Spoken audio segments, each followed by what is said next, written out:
The secret handshake my daughter insisted we practice caught her stepdad's abuse. The detective watched the security footage 3 times before she spoke. My daughter was 7 years old in that video, standing in our kitchen with Graham's hand on her shoulder, and she kept doing this strange thing with her fingers against her leg. Tap, tap, slide, squeeze. Over and over. Detective Ramirez paused the screen and turned to me with an expression I'd seen before on faces in emergency rooms, that particular blend of professional composure and barely controlled rage. "Mrs. Crawford, when did you teach her that signal?" I told her the truth. The day Nathan deployed to Afghanistan, when Lily was 4 and terrified her daddy might never come home. It was supposed to be our secret way of saying I love you across crowded rooms, our private language when words felt too big. It became something else entirely when I remarried. The detective leaned back in her chair, and I saw her jaw tighten. "Mrs. Crawford, your daughter has been trying to tell you something for months, and we're going to find out exactly what." I'd been divorced from Nathan for 2 years when I met Graham at a hospital fundraiser. He worked in pharmaceutical sales, spoke 3 languages, volunteered with youth soccer leagues on weekends. He made Lily laugh with terrible dad jokes about medications and never pushed too hard, never tried to replace Nathan, just carved out his own gentle space in our lives. He brought flowers on our 3rd date, not roses but wildflowers from a farmer's market, the kind that looked like he'd put thought into it. He asked about my nursing shifts, remembered details from previous conversations, sent good morning texts that felt sweet rather than suffocating.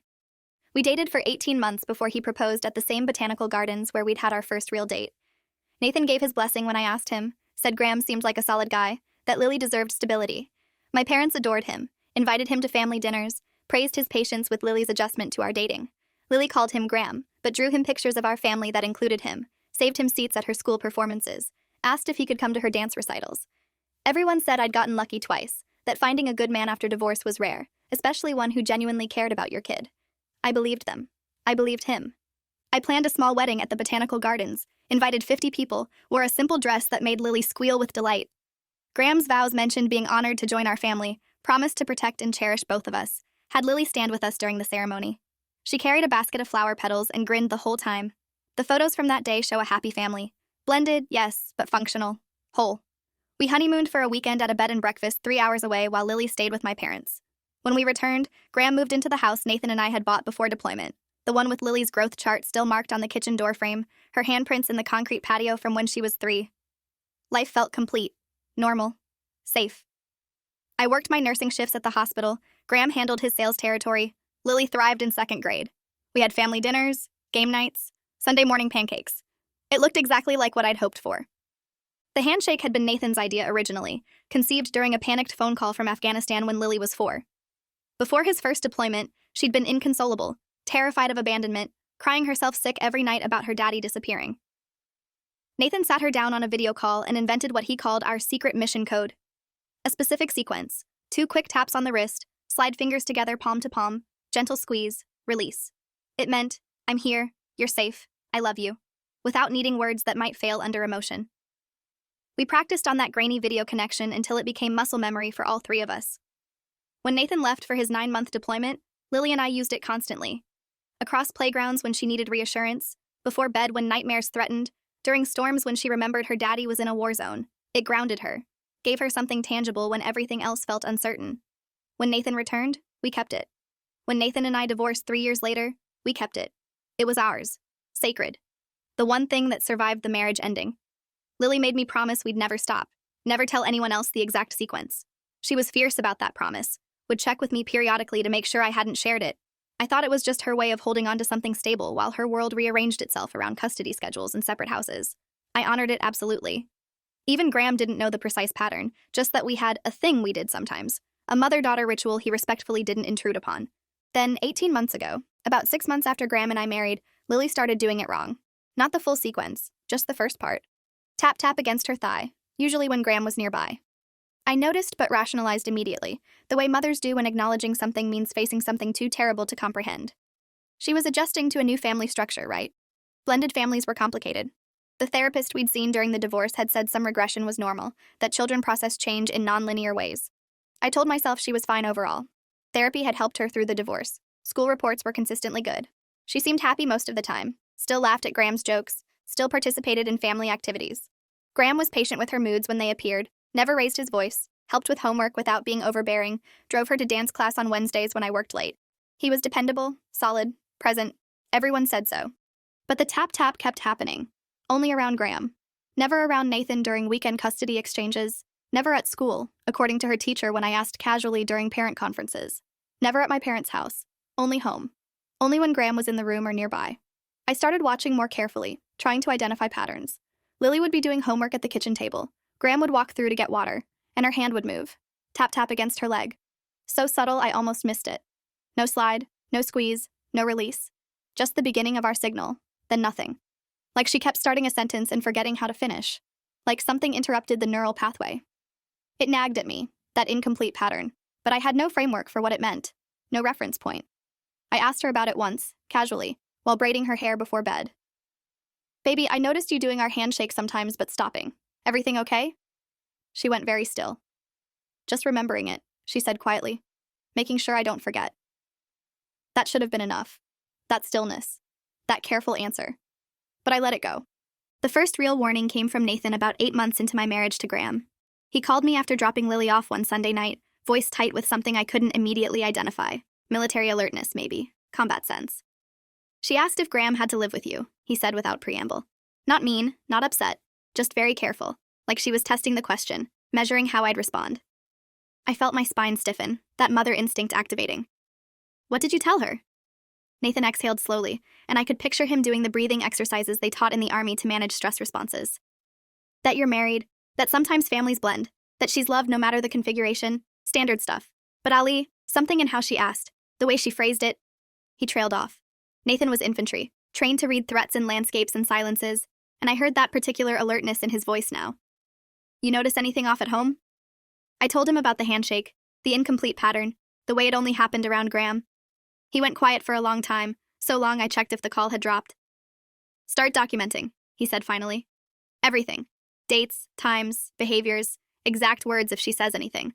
I'm probably paranoid from too many deployments and threat assessments, but document anyway. Trust your gut. I bought a composition notebook the next day, the kind with a sewn binding that couldn't have pages removed without it being obvious. Kept it in my locker at work, hidden behind extra scrubs. Started writing down every tap-tap I witnessed, every time Lily's eyes tracked Graham across a room, every instance she chose to be in a different space when he was home, every tiny behavioral shift I'd been dismissing as adjustment. The entries felt insane, paranoid, like I was inventing problems in a good marriage because I'd been divorced once and couldn't trust happiness. Monday, 6:15 p.m. Lily doing homework, Graham entered kitchen to start dinner. She tapped twice against her thigh, then erased her math work and started over even though it was correct. Wednesday, 7:30 a.m. Graham offered to braid Lily's hair before school. She said no thank you and asked me to do it instead. Waited 15 minutes even though we were running late. Saturday, 2 p.m., family movie. Lily sat in armchair instead of couch between us like usual. Nothing actionable, nothing concrete. Just a mother's instinct screaming that something was off-key in her own house, a dissonance I couldn't identify but couldn't ignore. Graham noticed me watching after a few weeks. You okay? He asked one evening, catching me staring at Lily while she played with blocks on the floor. You seem stressed, distracted. I blamed work, said we were understaffed, that I was picking up extra shifts. He suggested I cut back hours, said his income could easily cover us, that I worked too hard and deserved to focus on self-care. It sounded caring. It should have sounded caring. Husbands worried about their wives' stress levels, but something in his eyes, a calculation I couldn't name, made me feel like I was being maneuvered into a smaller space. Like he was trying to limit my independence. I told him I loved my job, that nursing wasn't just income, but identity. He smiled and dropped it, but I felt watched after that, monitored. He started commenting on my schedule more, asking detailed questions about which shifts I'd picked up, seeming surprised when I worked nights, suggesting I should warn him in advance so he could plan around it. The breakthrough came accidentally 3 months later, the way truth often does when you've been circling it without seeing the shape. I picked up an extra night shift, got home at 3 a.m. exhausted and ready to collapse, found Graham asleep on the couch with the TV still flickering on some late-night infomercial. His face was peaceful, innocent, the face of a man who'd fallen asleep watching television after a normal evening. Lily's bedroom door was cracked open, which wasn't unusual. She didn't like it fully closed. I looked in reflexively, the mother's habit of checking breathing and blanket coverage, and she was awake. Sitting up in bed in the darkness, back against the headboard, staring at nothing, both hands pressed hard against her thighs. Not moving, not crying, just pressing down like she was trying to push something into the mattress or hold something inside herself. I whispered her name. She startled so violently she hit her head on the headboard, a dull thunk that made me wince. Mama, she breathed, and then burst into tears. Not sad tears, not pain tears from hitting her head, relieved tears, gasping, shaking, clinging to me tears like she'd been underwater and finally surfaced. I gathered her into my arms and felt her heartbeat hammering against my chest like a trapped bird trying to escape a cage. Baby, what's wrong? Did you have a nightmare? She couldn't speak through the crying, just cried and tapped our signal against my arm desperately. Full sequence, 2 taps, slide, squeeze, release. Then again, and again, frantic, insistent, trying to communicate something beyond words. I carried her to the bathroom, locked the door as quietly as possible, ran water in the sink so Graham wouldn't hear if he woke. Lily was 7 years old and shaking so violently her teeth chattered, her whole small body vibrating with something I couldn't name yet but was beginning to fear. I knelt to her eye level on the cold tile floor and asked the question every mother fears asking, the one that opens doors you can never close. Did someone hurt you? She nodded. My vision tunneled. The bathroom walls seemed to contract. Who? She wouldn't say. Couldn't say. Just kept doing the handshake against my hands, over and over, like she was trying to transmit something through touch alone. I asked if it was someone at school. She shook her head violently. Someone at dance. No. Someone at Grandma and Grandpa's. No. Someone in our family. She froze. Stopped moving entirely. Stopped breathing. I felt my heart stop with her. Felt time stretch into something thick and terrible. Lily, baby, you can tell me. You're safe right now. You're safe with me. Is it Graham? Her eyes, huge and dark in her small face, filled with fresh tears, and she nodded so slightly I almost missed it. Once, barely a movement, but unmistakable. The world inverted. Everything I thought I knew about my life, my marriage, my judgment, my ability to protect my child rearranged itself into a new configuration so hideous I couldn't process it all at once. I wanted to scream, wanted to run into the living room and destroy him with my bare hands, wanted to grab Lily and disappear into the night and never stop driving. Instead, I breathed, forced myself to think like an ER nurse, not a mother. Not yet. Document, preserve, protect. Protocol first, rage later. I asked Lily what happened, keeping my voice as steady as possible even though my hands were shaking. She whispered fragments in a voice so small I had to lean in to hear, confusing pieces that didn't form a complete picture yet. When you work nights. He comes to my room. He says it's normal. He says you'll be mad at me if you find out. He says families are supposed to touch each other. He says I'm special. I felt bile rise in my throat, felt my stomach turn to ice, kept my voice steady. Baby, none of this is your fault. None of it. Not one bit. And I'm going to fix this. I'm going to make you safe. But I need you to be so brave for me. Can you do that? She nodded, still shaking. I asked if Graham had hurt her tonight. She shook her head quickly. He fell asleep watching the game, she whispered. I was practicing the handshake in my head in case I needed it, but then you came home early. I got her back to bed, told her I loved her more than anything in the universe, that tomorrow we'd handle everything and she'd never have to be scared again. She grabbed my hand. Are you mad at me? The question broke something fundamental in my chest. No, baby. No. I'm mad at him. I'm only mad at him. You did nothing wrong. You tried to tell me and I didn't understand fast enough. That's on me, not you. I stayed until she fell asleep, holding her hand, then went to my room and called Nathan. It was 3:30 a.m. He answered on the first ring, instantly alert the way soldiers are, trained to wake ready for crisis. I told him everything in a whisper, standing in my closet with the door closed, feeling like I was narrating a nightmare. Heard him breathing hard on the other end, that specific controlled breathing soldiers use to manage adrenaline and prevent action before strategy. Don't confront him, Nathan said, voice tight with fury he was containing through sheer will. Don't wake him. Don't let him know you know. Document everything, photograph anything, record if she'll talk to you again. Call the police non-emergency line at first light. Get Lily to your parents' house before he wakes up. I'm coming home. He was in North Carolina for reserve training, 8 hours away by car. I can be there by noon if I leave now. I told him to wait until a reasonable hour, to drive safe, that I needed him steady, not reckless. He promised. We stayed on the phone until the sky started lightening outside my window, neither of us saying what we were both thinking, that I'd brought this into her life, that I'd married a predator and called it safety, that I'd failed the most fundamental job of motherhood. At 6 a.m., I called in sick to work for the first time in 3 years. Woke Lily gently, told her we were going to Grandma's for a special breakfast, that she should pack her favorite things for a sleepover. She understood immediately, relief flooding her features so visibly it made my chest ache. Got dressed without argument, moved quietly, helped me pack a bag like we were executing an escape plan. Graham was still asleep on the couch, still peaceful and innocent looking, when we left at 6:30 a.m. I packed a bag for Lily like we were going for a normal sleepover, included her favorite stuffed elephant and her nightlight and extra clothes, and drove to my parents' house with my hands shaking so badly I could barely grip the wheel. Had to pull over twice to breathe through panic attacks, to stop myself from turning around and doing something that would help no one.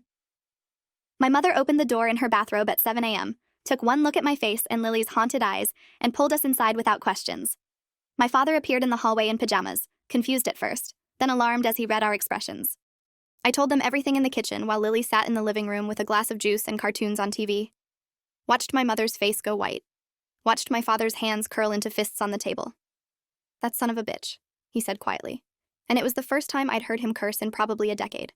My mother was crying silently. "We'll keep her safe," Dad said, standing up like he was preparing for combat.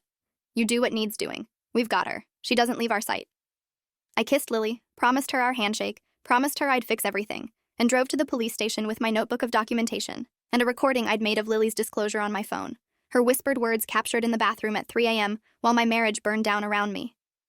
Detective Monica Ramirez had been with the department for 19 years, the last 8 spent specializing in crimes against children. She sat across from me in a small interview room that smelled like coffee and industrial cleaner, with a gentle face that had seen too much and hard eyes that missed nothing.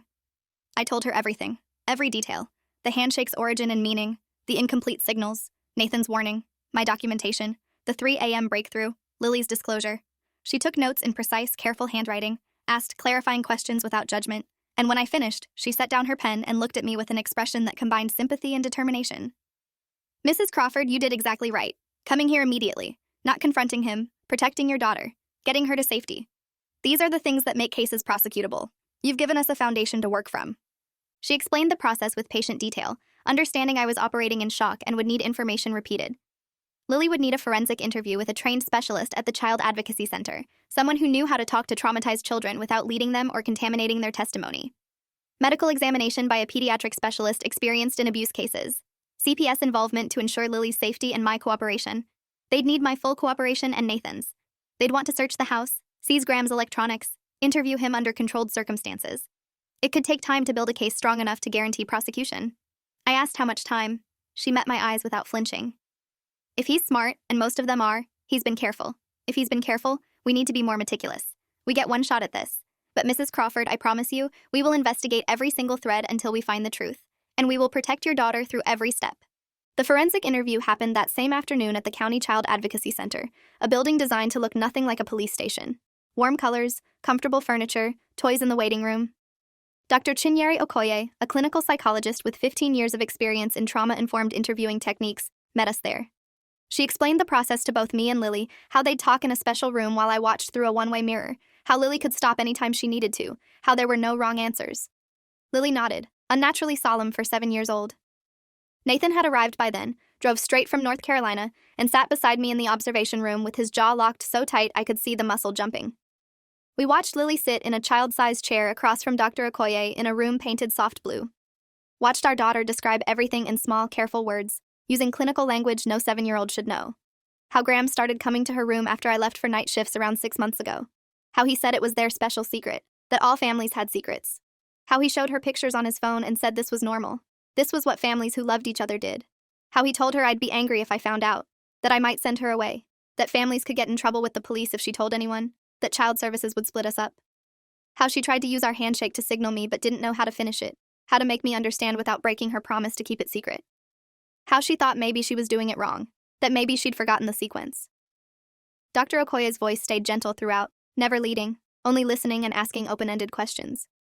When it finished after 90 minutes, Dr. Okoye came to the observation room and said quietly, "She's telling the truth. I have absolutely no doubt. Her affect, her language, her level of detail, the way she describes his grooming process, this is genuine disclosure." The medical examination came next, scheduled for that evening at the hospital where I worked, which felt surreal and horrible. Dr. Benjamin Friedman, a pediatric specialist I knew professionally, someone I'd worked beside in the ER, performed the assessment with a pediatric nurse present per protocol. I waited in a different room, Nathan pacing beside me like a caged animal, both of us silent because there were no words adequate for what we were feeling. When Dr. Friedman emerged 40 minutes later, his face was professionally neutral, but his hands trembled slightly as he held the report folder. I knew that tremor. I'd seen it in doctors delivering unbearable news to families. "Alicia," he said, using my first name for the first time ever. "There's evidence consistent with her disclosure. Physical findings that corroborate what she described. I've documented everything thoroughly. Medical photography, written report, everything properly preserved for evidence. It will be part of the case file." Nathan made a sound like something breaking inside him, turned and put his fist through the wall. Security came. I vouched for him. They let it go.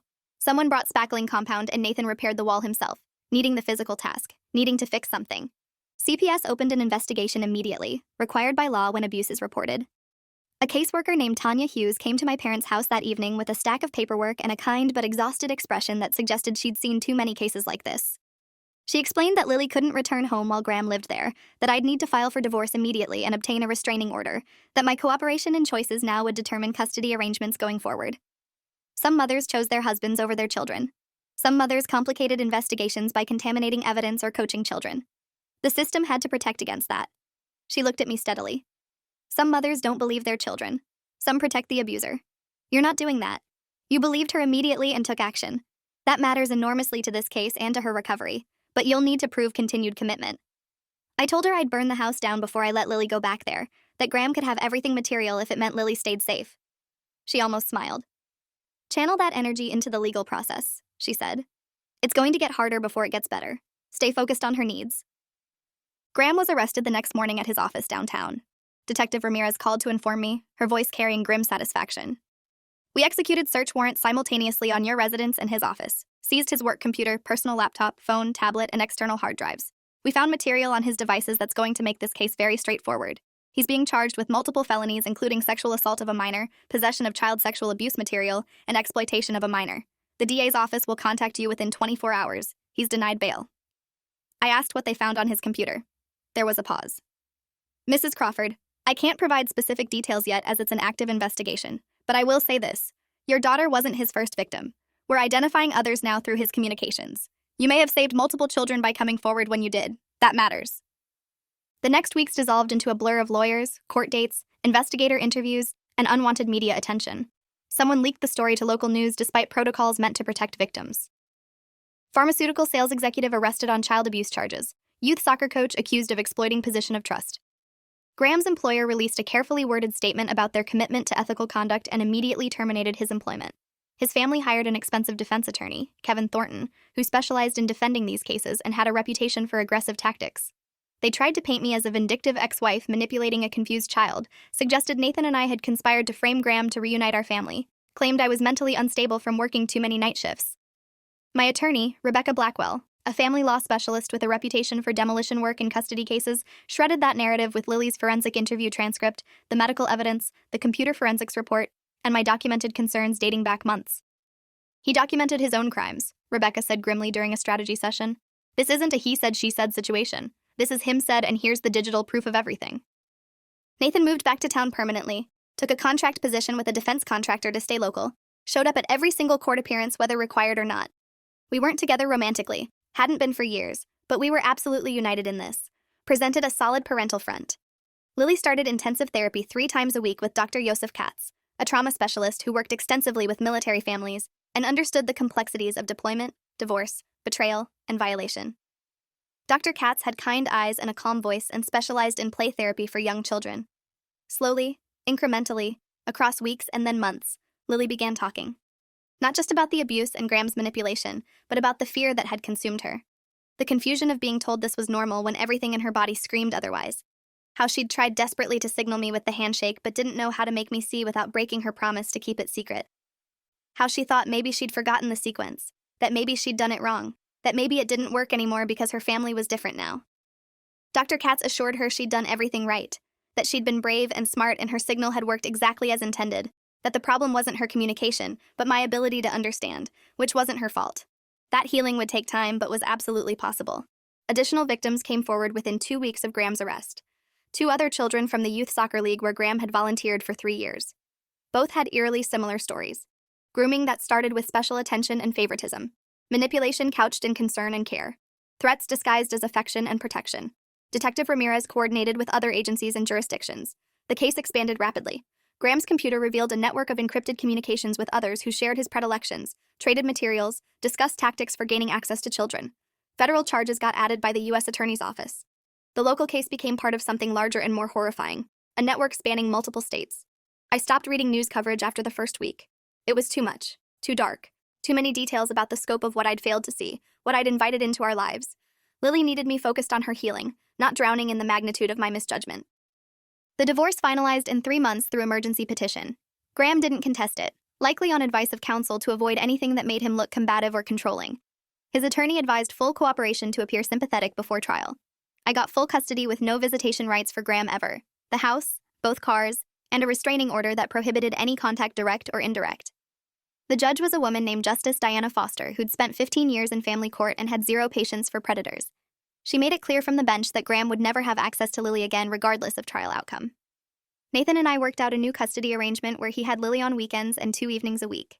She needed him close, needed both of us visible and present, needed to rebuild her sense that adults could be trusted. We figured it out, communicated constantly, put Lily's needs ahead of any lingering divorce resentment.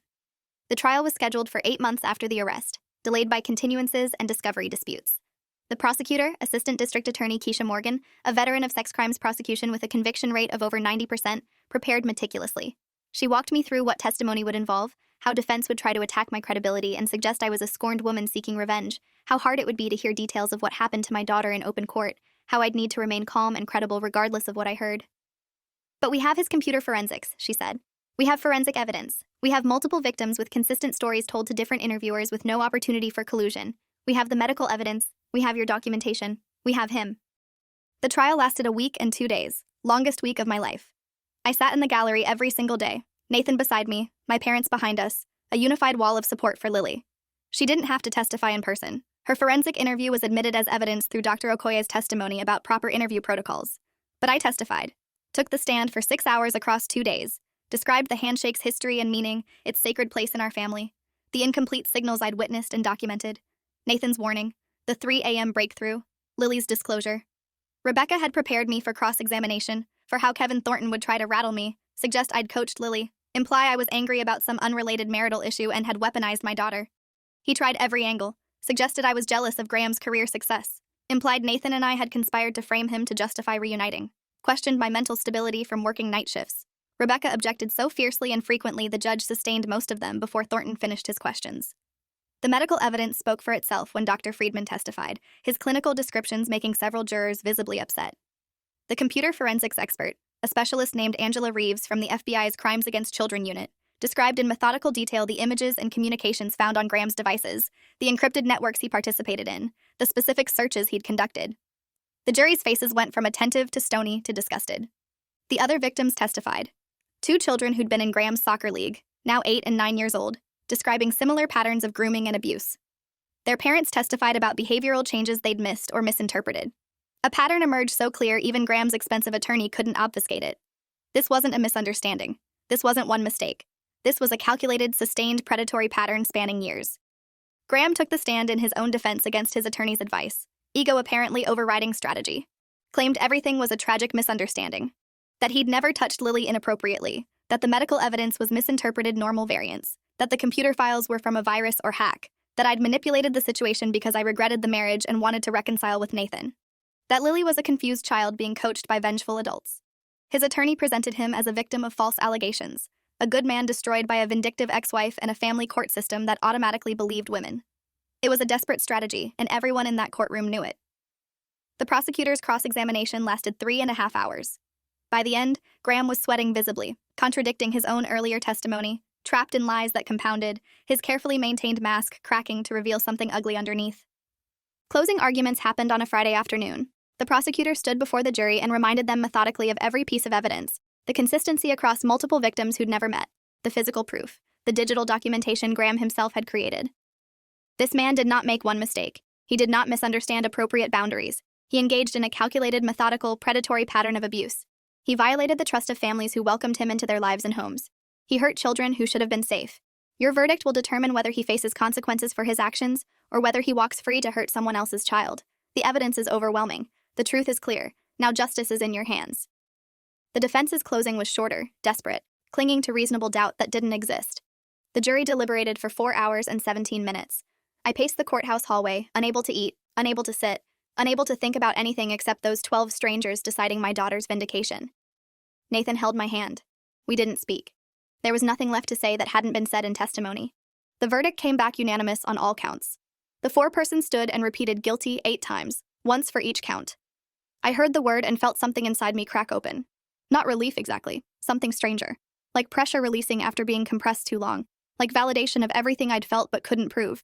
Like my daughter's truth being acknowledged by strangers who'd listened to evidence. Nathan's hand tightened around mine. My mother sobbed quietly behind us. Graham showed no emotion, just stared straight ahead while his attorney whispered frantically in his ear about appeals. The judge thanked the jury, scheduled sentencing for 3 weeks later, and remanded Graham to custody pending sentencing. He was let out in handcuffs, still showing nothing on his face, that mask finally permanent. The sentencing hearing happened on a warm day in June. Multiple victims gave impact statements. I read mine aloud in a courtroom packed with media and advocates, voice steady despite my hands shaking, describing what it meant to realize I'd endangered my own child by bringing a predator into our home, to live with that knowledge every single day, to watch Lily rebuild herself piece by piece while carrying guilt I couldn't shed. My daughter tried to tell me she was being hurt using a secret language we invented to keep her safe. She did everything right. I failed to understand soon enough. That failure will stay with me forever. But this man, I looked directly at Graham. He chose every single action. He calculated every manipulation. He deserves every consequence. Lily wrote a letter that Dr. Katz read on her behalf, her small voice captured in careful words. I used to be scared all the time. Now I'm only scared sometimes. My mom taught me the handshake to keep me safe, and it worked even though it took time. I want other kids to know they can tell and people will believe them. I want them to know it's not their fault. The judge, Justice Elena Suarez, had presided over the trial and clearly reached her own conclusions about Graham's character. She addressed him directly before sentencing, her voice cold with controlled anger. Mr. Graham, you violated the sacred trust placed in you by families who welcomed you into their lives. You exploited your position to harm vulnerable children systematically and without remorse. You showed no consideration for the permanent damage you inflicted. The evidence demonstrates this was not impulse but calculated predation. The court finds no mitigating factors. You represent a clear and ongoing danger. She sentenced him to 32 years in federal prison without possibility of parole, to be served consecutively with state charges. He'd be 71 when released if he survived that long. His attorney filed an appeal that was denied 4 months later. His family stopped contacting me after the sentencing, which felt like mercy. They'd sent accusatory messages before trial, blaming me for destroying their son's life. Silence was better. The house sold quickly once I listed it. I couldn't live there anymore, couldn't walk those rooms without imagining what had happened in them while I worked night shifts to support our family. Couldn't sleep in the bedroom I'd shared with a predator. Couldn't let Lily exist in spaces he'd violated. Nathan helped me pack everything, sorted what to keep and what to donate, and we moved into a smaller rental house 3 blocks from Nathan's apartment. We were neighbors, not together romantically, but functioning as a unified parental team. It worked better than I expected, better than the marriage had. We fell into routines, family dinners twice a week, coordinated schedules, joint therapy sessions with Dr. Katz to improve our co-parenting. Lily thrived in the stability even though it was different from what I'd imagined family looking like.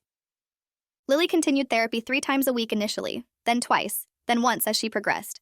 Started sleeping through the night after 6 months, the nightmares decreasing in frequency and intensity. Stopped doing the incomplete handshake after about a year, that involuntary signal finally quieting as she learned other ways to communicate safety and fear. We still used the full signal intentionally, but she added something new to it after 18 months. A smile after the squeeze, her own modification that meant not just I love you, but I'm okay. Dr. Katz said that was a profound sign of healing, that she'd reclaimed agency over the signal Graham had tried to weaponize through association. Nathan and I used it too now, our own language for checking in without words across rooms. It stayed sacred. Lily made us promise never to teach it to anyone else, to keep it just ours. We honored that absolutely. The case made national news eventually when federal prosecutors connected Graham's network to a larger investigation into online exploitation. His name appeared in articles about how abusers infiltrate communities, build trust, exploit access to children through seemingly benign activities like youth sports. Advocacy groups contacted me about speaking publicly, sharing Lily's story to help other families recognize warning signs. I declined every request. Lily's privacy mattered more than any platform or public good. She'd been through enough without becoming a poster child for victimization. But I did work quietly with Detective Ramirez and Dr. Okoye to develop materials for parents about recognizing grooming behaviors, creating safety plans with children, believing disclosures even when they seem impossible. The handshake became part of that conversation in sanitized form, an example of how simple communication signals could save lives if adults paid attention. 2 years after the trial, Lily asked if she could write to one of the other victims, a girl named Sophie from Graham's soccer league who'd also testified. I helped her draft a letter, careful and age-appropriate, expressing solidarity without rehashing trauma. They became pen pals, then friends, bonding over shared experience without letting it define them. Their mothers started a small support group for families who'd survived similar situations, meeting monthly at the community center. Sometimes 8 people came, sometimes 3, sometimes just the 4 of us, me, Nathan, Sophie's mom, and her ex-husband. It didn't matter. We showed up for each other, shared resources, validated each other's ongoing struggles with hypervigilance and guilt and recovery. Nathan got promoted at work, started dating someone kind named Rachel, who understood our complicated family structure and didn't try to replace me or compete for Lily's affection. I went back to school online, got my nurse practitioner license over 2 years of night classes, started specializing in pediatric care at a clinic that worked with traumatized children. Used what I'd learned from Lily's experience, recognized warning signs, believed disclosures, advocated fiercely, worked with kids who'd experienced similar violations and needed medical care from someone who understood, found purpose in the wreckage. Lily thrived gradually, made honor roll, joined a theater program where she discovered a talent for performing, laughed more. The nightmares decreased to maybe once a month, then once every few months. She still had hard days, moments where something triggered a memory and she'd retreat inward, become quiet and watchful. But she'd learned to identify those moments, ask for help, use her coping strategies. Dr. Katz said she was one of the most resilient kids he'd worked with, that her outcome was unusually positive because of early intervention and strong parental support. I tried dating once about 3 years after the divorce finalized. A nurse from another department, someone kind who knew nothing about my history. It lasted 3 weeks before I realized I wasn't ready, might never be ready, that my capacity for trust in romantic partners had been fundamentally damaged. I saw Graham in every kindness, suspected manipulation in every considerate gesture, couldn't surrender vulnerability. That was okay. My life was full enough with work, with Lily, with the community we'd built. I stopped waiting for the other shoe to drop, stopped scanning rooms for threats constantly. Mostly. The hypervigilance faded slowly over years, replaced by something more sustainable. Caution, not paranoia. Awareness, not constant fear. On Lily's 10th birthday, 3 years after everything exploded and 2 years after Graham went to prison, we had a small party at the park. Nathan came with Rachel, my parents, a few of Lily's school friends who knew nothing about what she'd survived. We ate cake and played games and it felt almost normal, almost like the childhood I'd wanted to give her before everything shattered. Afterward, when everyone had left and it was just the three of us cleaning up paper plates and deflated balloons, Lily reached for my hand and Nathan's simultaneously. Did the handshake with both of us, coordinating the movements precisely. 2 taps, slide, squeeze, release. Then smiled that modification she'd added. I'm glad we have this, she said, voice clear and certain. I'm glad you taught me. Nathan's voice was rough when he answered. Me too, kiddo. Me too. I think about the butterfly effect sometimes during quiet moments. How Nathan inventing a silly signal before his first deployment set something in motion that saved our daughter's life a decade later. How Lily's fierce insistence on keeping it secret meant Graham never learned the pattern, never knew she was trying to signal me, never could prevent her communication. How my decision to finally pay attention, to document, to believe her despite it destroying my marriage and my sense of myself as a competent mother, gave investigators what they needed. How one small thing, practiced and preserved and protected, became the thread that unraveled everything and exposed the truth. The handshake isn't magic. It's just a gesture, a sequence of movements that means something specific to our family. But it represents everything I want Lily to carry forward into her life. That she has language for when words fail, that she can signal danger and be heard, that the people who love her will listen and act and believe her, that her voice matters, that she deserves protection, that she survived something terrible and came through it stronger and more aware. Graham is in federal prison, likely for the rest of his viable life. The other victims are in various stages of healing, some faster than others. My marriage is over, dissolved into paperwork and restraining orders. My sense of safety was shattered and rebuilt into something different, more realistic, less naive. My judgment was tested and found wanting, a failure I'll carry permanently. But Lily is here, whole, healing, stronger than anyone her age should have to be, but resilient in ways I couldn't have imagined. Some nights before bed, I still stand in her doorway and watch her sleep, checking for breathing and peace, making sure she's real and safe. She catches me sometimes, gives me a sleepy smile, and does the handshake against her blanket without opening her eyes fully. I do it back from the doorway. 2 taps, slide, squeeze, release. Our secret language. The thing that saved us. The thing that will always mean, I'm here, you're safe, I love you. The thing that gave her a voice when silence felt safer. The thing that worked exactly as Nathan intended when he invented it in a war zone, trying to reassure a terrified 4-year-old that distance didn't mean abandonment. It evolved into something he couldn't have predicted but desperately needed. A lifeline. A signal flare. A way home. Thanks for watching till the end. Make sure to subscribe and like to not miss the next story.